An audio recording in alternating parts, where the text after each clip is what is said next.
Welcome sa ating first episode ng Kwentots. Kwento and thoughts about sa ating motor na Honda Rebel.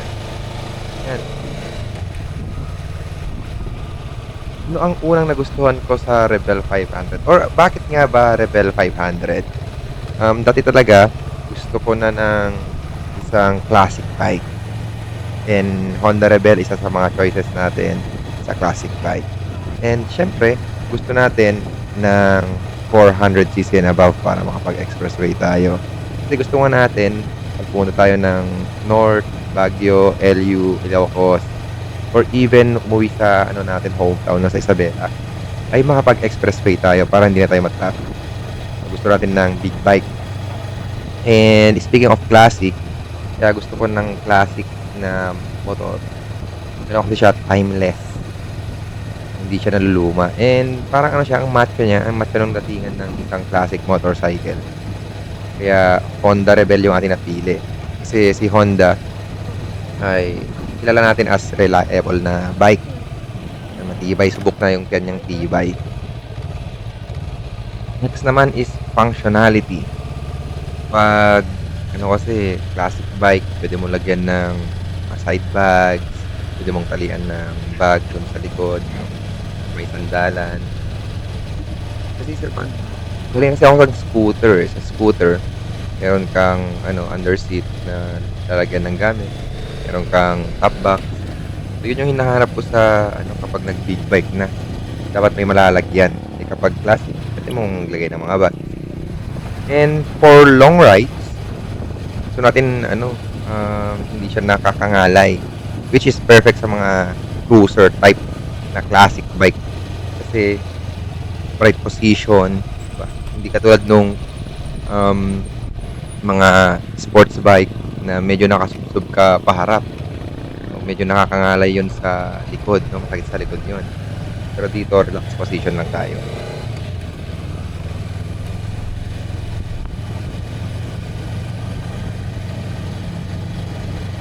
So far pa rin yung ating Honda Rebel. Wala pa tayong mga mods sa muffler like that, bars, lights.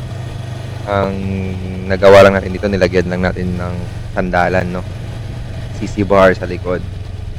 Pero madami tayong balak para sa mga future mods, which is hype. Gusto ko yung mga dual exhaust. Nakikita ko so far, Orion dual exhaust, Leo Beans, Fans and Hines. Pero kung meron kayong alam, paki-comment na lang dyan sa baba, kung anong mga types yung maganda dito sa Rebel 500. Tapos meron ding tinatawag yung forward control, yung para medyo relax position ka pa. Mas relax, medyo i-forward yung paa, parang style Harley na. Yung mga balak natin ng mga future mod. Speaking of kulay ng bike, tayo ay merong black na kulay nakuha natin. Ito kasi yung pinaka-macho dun sa display nun eh. So, yun yung kinuha natin, Ang magandang kulay, macho ang datingan. Okay, saan na ba to? Maple pa rin tayo. Starbucks, McDo. Yan, ang ganda talaga dito sa Maple Grove. Sabi nila ito daw ang next na BGC. Ito sa South, Cavite. Yan ang Army Navy. Tapos may din doon, American Burger. Okay, balik tayo sa motor. Galing kasi ako sa Aerox, na scooter. And nung unang sakay ko dito, kinuha namin sa Casa. Yung Casa kasi na yun, kalabas mo, expressway agad. Pag unang ride ko pa lang, parang nanibago ako sa power. Kasi napakalakas nung power niya compared sa Aerox, sa scooter. Doon ako nanibago. And ang experience ko lang naman ay TMX dati, TMX 155. Yung power difference, sobrang layo.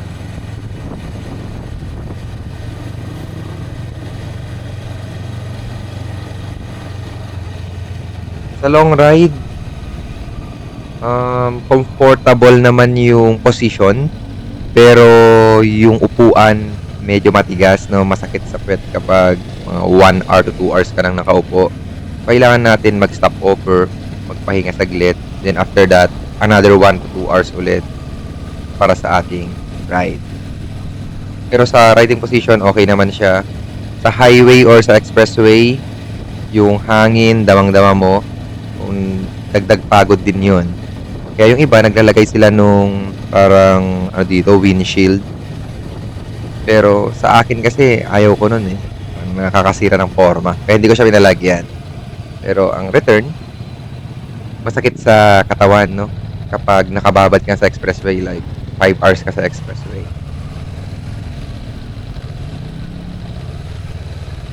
Tumatambay no?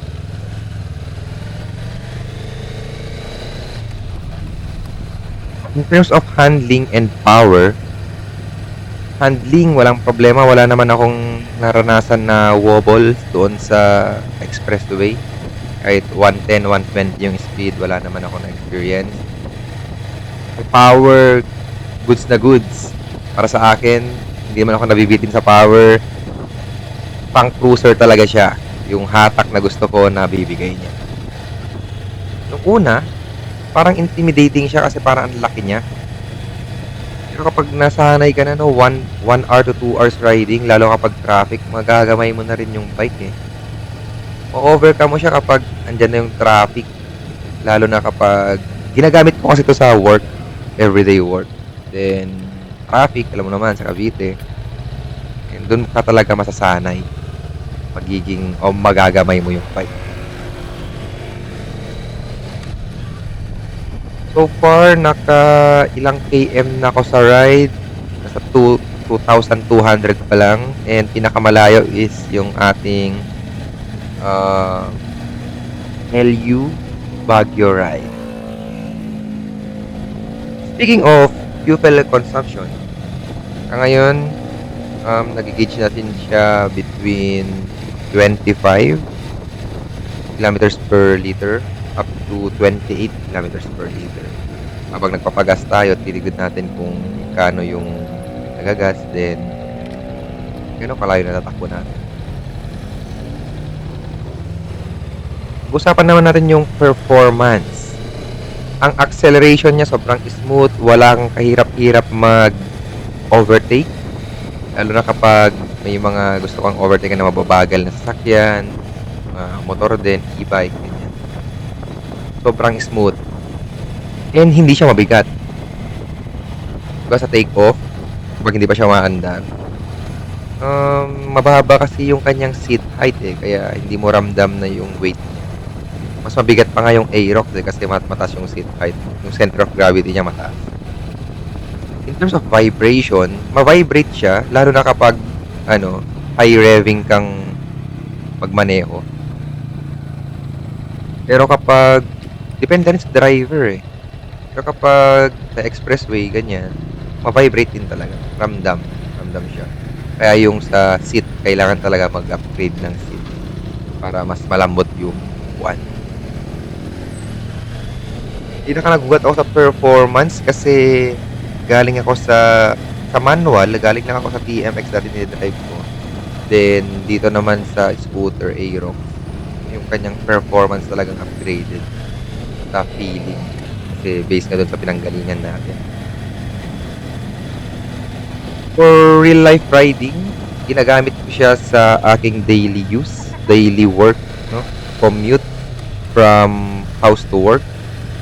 And for daily, okay na okay siya, hindi siya hassle, hindi siya mahirap kontrolin, hindi siya nakakapagod i-drive. Sarap niya i-drive. Sarap niyang mag-cruise sa low speed. Kasi ganun naman talaga dito sa Cavite. Sobrang traffic. So, hindi mo naman kailangan ng sobrang bilis na bike. So, ayun, saan ba ako pupunta today? Dito lang naman tayo sa stroll lang tayo dito sa subdivision. Parang ito kasi Anyana sa Cavite. Parang siya premium na V-Ray. Pero pre-selling pa lang siya. Konti pa lang nakatira.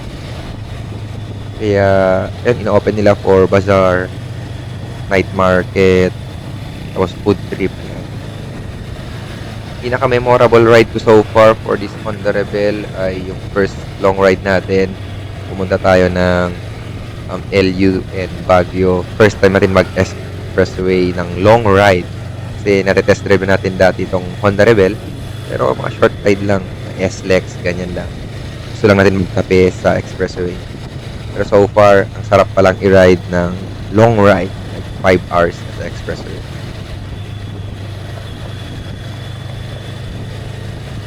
Yung personality nitong bike para sa akin, feel, pero pag kailangan mo ng masculinity, katulad nung personality natin, kasi mahilig tayo mag-gym, andun yung bigay, andun yung dating.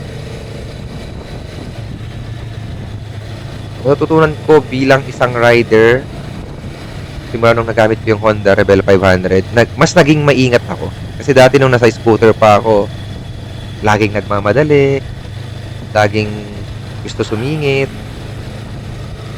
parang laging gusto mo mag-beating the red light. Pero simula nung nasa big bike na ako, Rebel 500, mas naging maingat ako.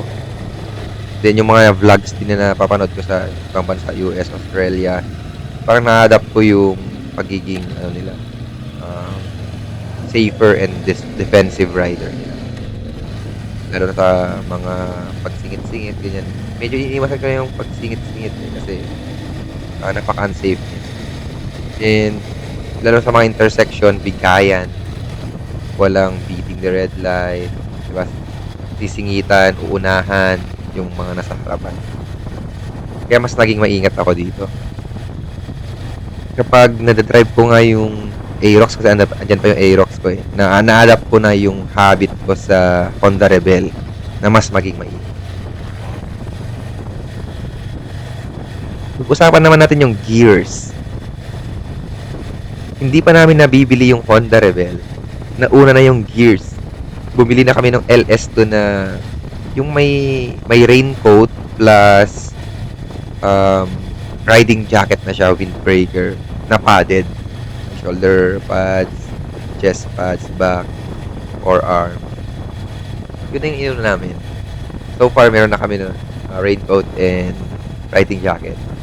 Ang next ko siguro na gear, ano bang uunahin ko? Paki-comment naman dyan, magbo-boots ba muna ako? Riding shoes? Or mag-upgrade ako ng helmet? So far, naka-classic helmet ako. Yun. From Ryu. Pero gusto ko nung Arai mga medyo high brand or high-end brand.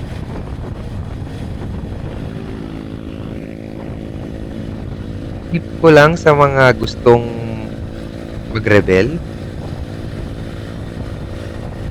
bilhin mo na yan. Okay? Hindi ka magsisisi. Yung mga nag-iisip dyan na madami daw nagbebenta ng rebel kasi nabibitin sila, mabagal. Well, hindi mo naman kailangan ng sobrang bilis na motorcycle. Unless nakikipag-racing ka sa track, di ba? Kasi may speed limit naman. 60, 80, 100 sa expressway.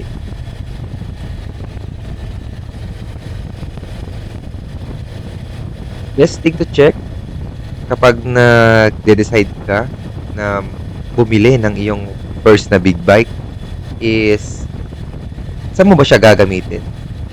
Function versus aesthetic. Dun mo lang i-gauge, no? Saan mo ba siya gagamitin daily? Ano bang priority mo kapag sa long ride? Performance, yung bilis ba, yung aesthetic, yung ergonomics, diba? Yun yung mga dapat mo i-consider. Hindi pa natin pinag-uusapan yung budget, diba? Pero yun yung mga parang mas unahin mong i-consider. Kasi kahit mabili mo yung gusto mong bike, pero hindi mo naman siya may enjoy kasi sakit ng likod mo, masyado pala siyang powerful sa'yo, and hindi akma sa panggagamitan mo sa kanya, eventually hindi mo rin magustuhan.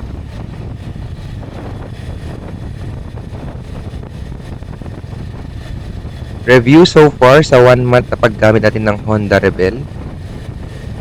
Nung una, medyo nakakapanibago. Kasi from scooter, from low CC, low displacement, nag-big bike tayo. Nanibago tayo sa acceleration, sa shifting. Pero ang sarap niyang i-drive. Minsan nga, kahit wala akong pupuntahan, gusto ko lang mag-stroll eh. Nakaka-relax. Nakaka nai-improve niya ang ating mental health. Kung ikaw ay nalulungkot, labas ka lang, di ba? Freedom. Then ride ka lang, kahit bagalan mo lang, no? 40 to 50 kilometers per hour. Then enjoy mo lang yung ride. Kasi lalo na sa cruiser, yun talaga yung purpose ng cruiser. Slow, enjoy na riding experience.